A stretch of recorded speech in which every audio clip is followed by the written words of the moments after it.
Hi everyone, Matt Watson here from Carwow.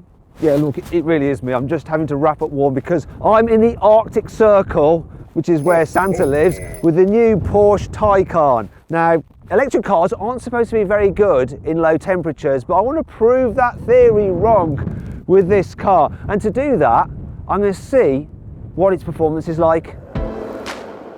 Whoa. Make sure it's as fun as a Porsche should be. Do I look like I'm not enjoying myself? See what it feels like inside. It's just like a 911. Talk you around the exterior design. That's pure art, darling. See how quickly you can charge it.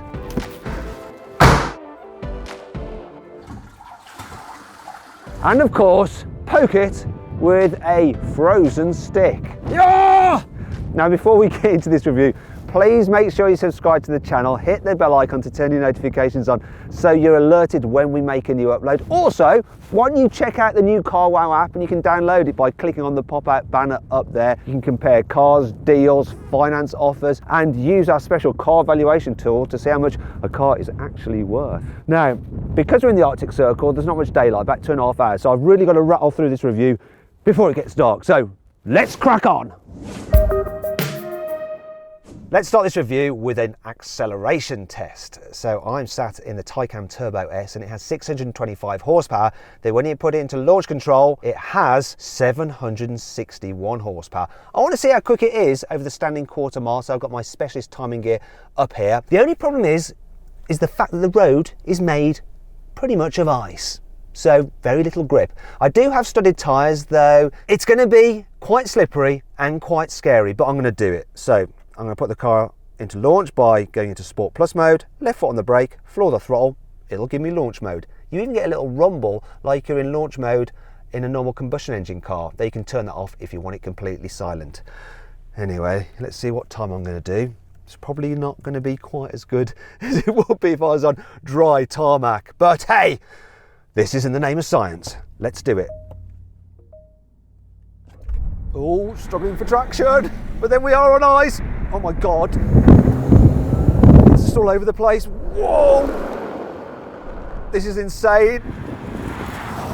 That's it. Brake, brake, brake, God damn it, brake, brake, brake.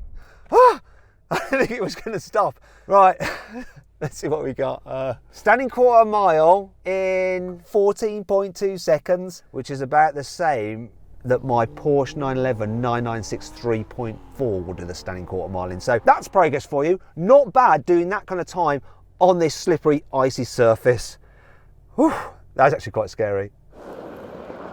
I've jumped out of the Taycan Turbo S and I'm now in the car which will be the biggest seller. It's the entry-level 4S. It starts from £83,000, and for that you get a 79 kilowatt hour battery, which is good for a range of around 407 kilometers. It's also got 435 horsepower, though on launch control mode you do have 530 horsepower. This particular car actually has the Performance Battery Plus upgrade, which is almost £5,000, so you're talking £88,000. Then you have a 93 kilowatt hour battery, which is good for 463 kilometers. You also have 490 horsepower and 571 on launch control. So what I want to do now is just see what this car's range is really like. I've set a destination is the sat nav. It's 25 kilometers away.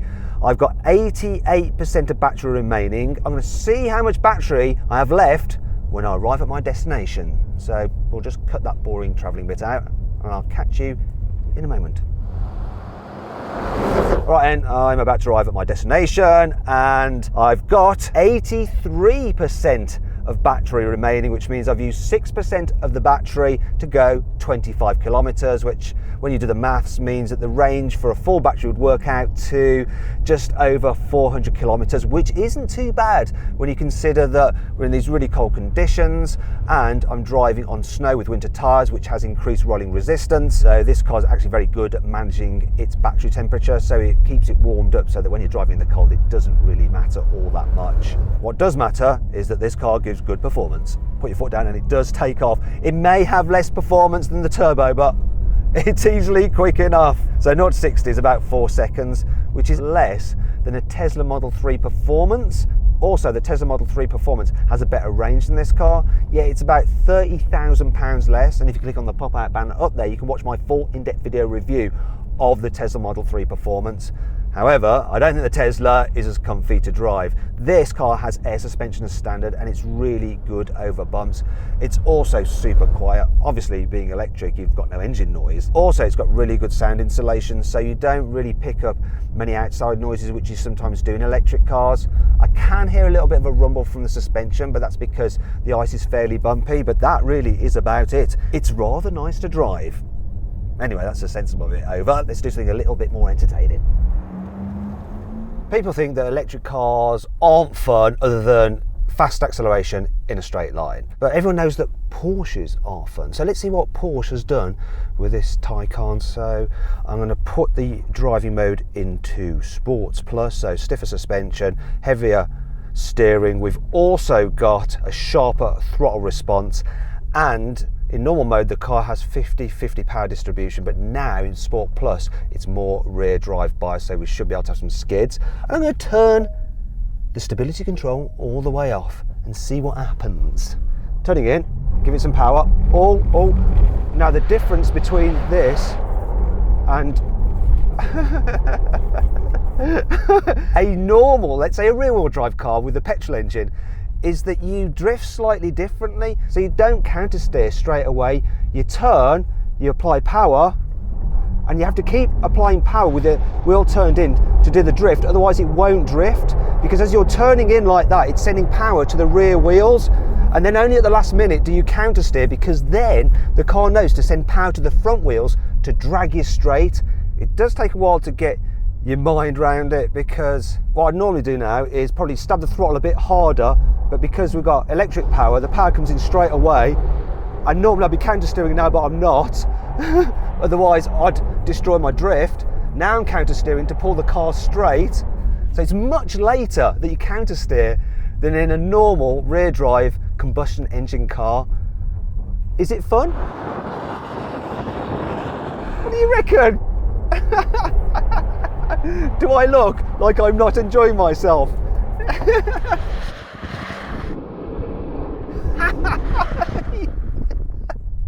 Once you get the hang of it, it's awesome. Conclusion then, this is good fun.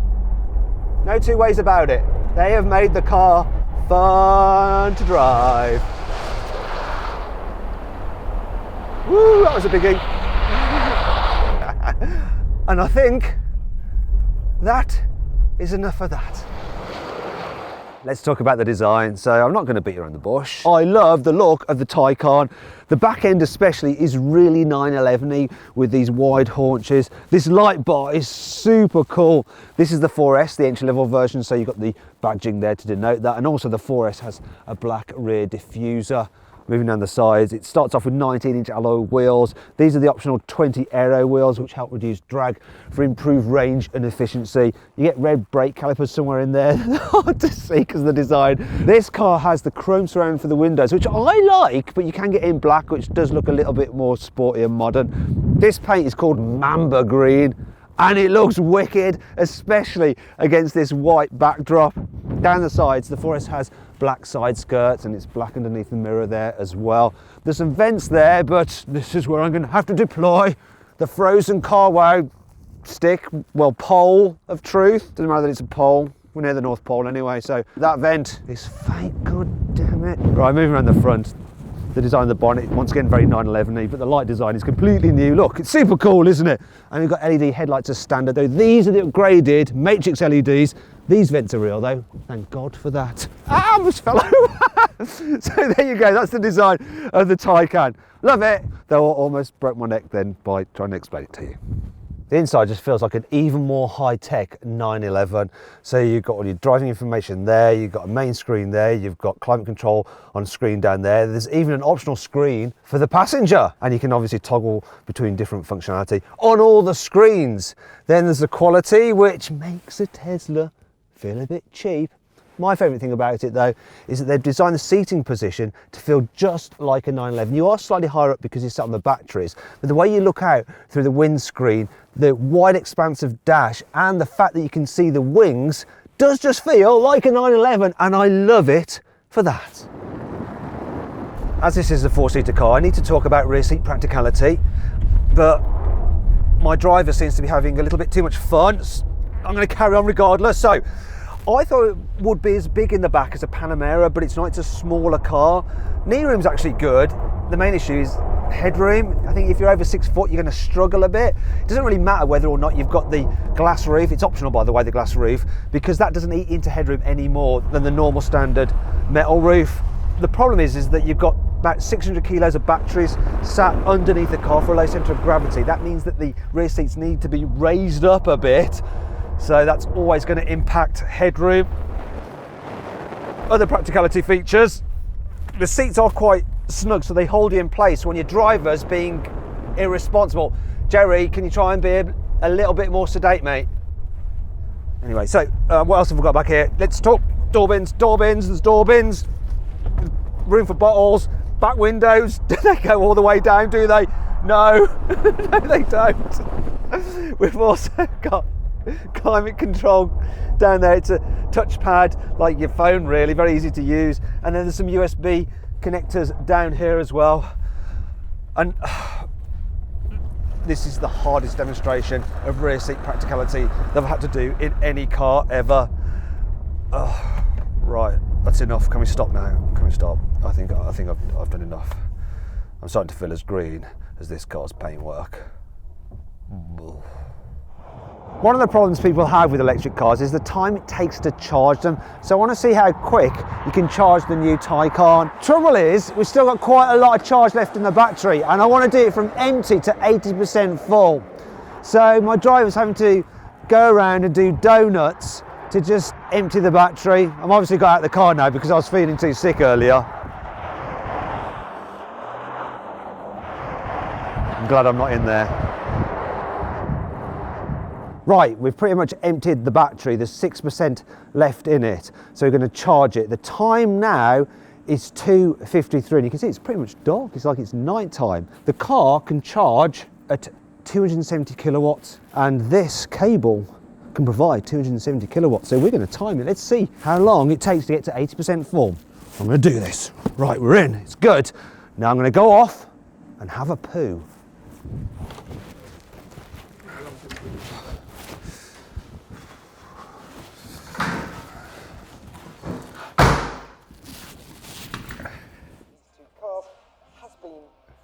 Tedious, because if you're going to drop a significant amount of... Oh, this is really even. This is neck and neck.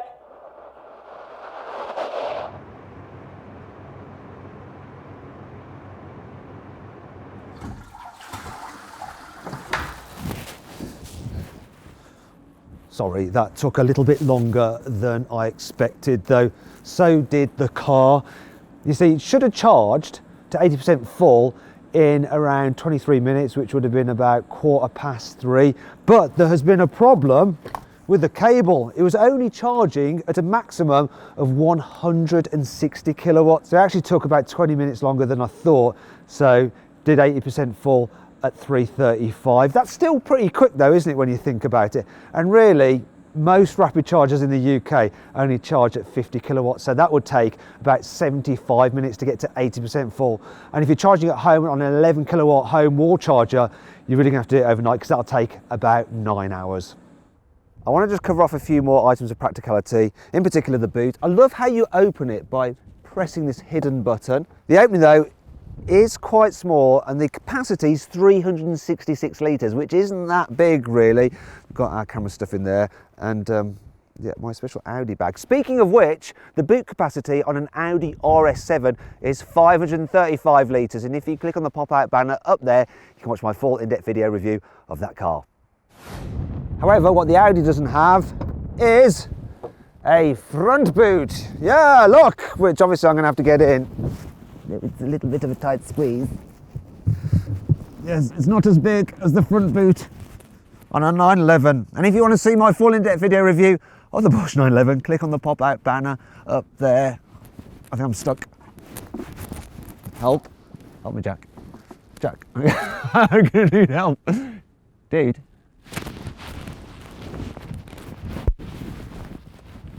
I'm stuck!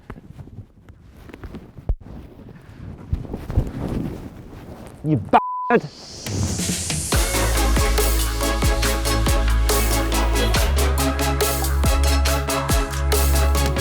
So then, what's my final verdict on the Porsche Taycan? Is it a proper Porsche, even though it's electric? Well, it looks great. It's lovely inside. It's fast as heck. And it's good fun to drive. Plus, it can operate in extreme conditions, as I've illustrated today. The only downside with it, really, is that it's rather expensive, just like all Porsches are, actually. So yes, it is a proper Porsche, and I love it. Want to see how much you can save on a new car? Well, click on the deals box to the right to go to CarWow. Or click on the video windows below to watch another of my videos.